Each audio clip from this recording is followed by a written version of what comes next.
Kisah Nabi Sulaiman alaihi salam bertemu Ratu Balqis dari negeri Sabah. Ratu negeri Sabah yang bernama Balqis sangat terkejut menerima surat dari Nabi Sulaiman.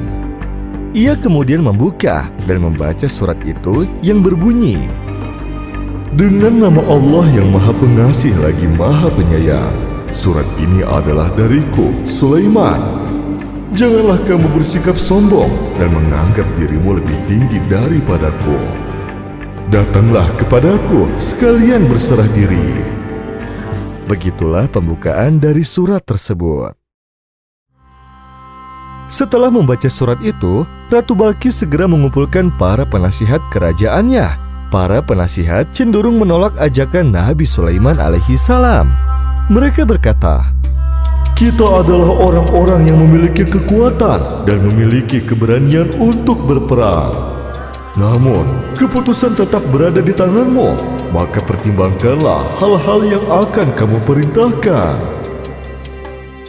Setelah menerima berbagai saran, Ratu Balqis ternyata tidak memilih jalan peperangan. Ia beranggapan bahwa Nabi Sulaiman mungkin iri dengan kekayaan yang dimiliki negerinya sehingga ingin menyerang negeri Sabah.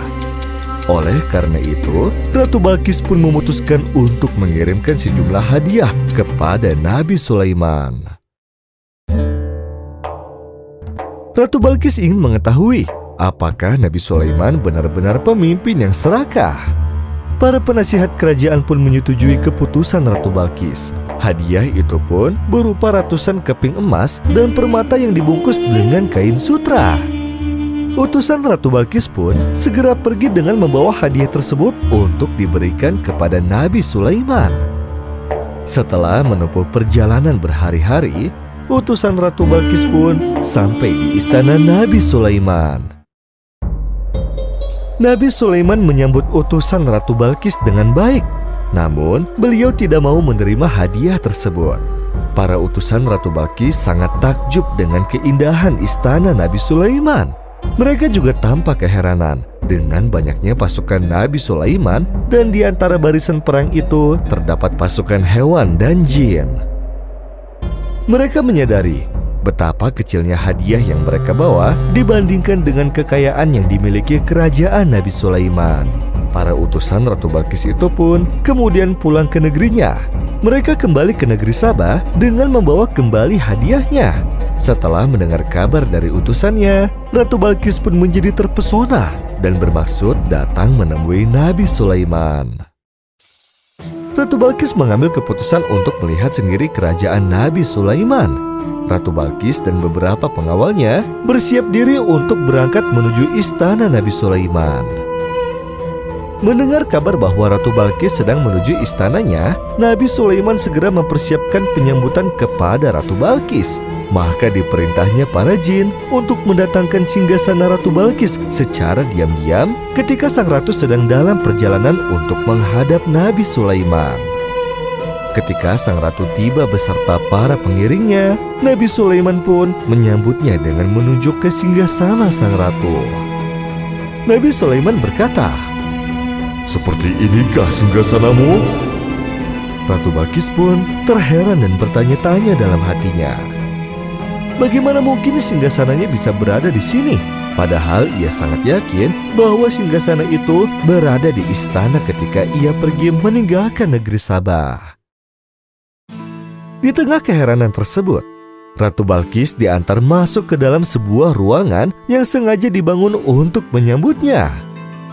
Lantai dan dinding-dindingnya terbuat dari kaca bening yang berkilau. Ratu Balqis pun mengira bahwa ia berada di atas sebuah kolam air, dan ia segera mengangkat kain bajunya agar tidak menjadi basah. Nabi Sulaiman berkata kepadanya, "Jangan takut, engkau tidak sedang berada di atas kolam air. Apa yang engkau lihat itu adalah kaca-kaca bening yang menjadi lantai dan dinding ruangan ini." Ratu Balqis pun tersipu malu. Ia segera menyadari kelemahan dirinya terhadap kebesaran dan kekuasaan Allah yang telah dipertunjukkan oleh Nabi Sulaiman. Balqis berkata kepada Nabi Sulaiman, Oh ya Allah, aku telah lama tersesat berpaling darimu, melupakan nikmat dan karunia-Mu, merugikan dan menzolimi diriku sendiri, sehingga aku terjatuh dari cahaya dan rahmat-Mu. Ampunilah aku dan kaumku.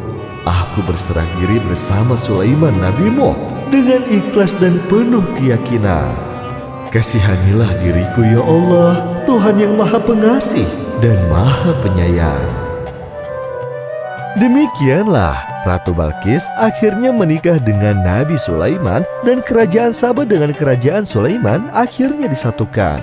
Mereka berdua pun hidup bahagia sampai akhir hayatnya. Semoga kisah ini dapat bermanfaat bagi kita semua dan membuat kita tidak lupa diri meskipun diberikan kelebihan oleh Allah. Karena apa yang kita punya saat ini hanyalah titipan sementara. Amin ya robbal alamin.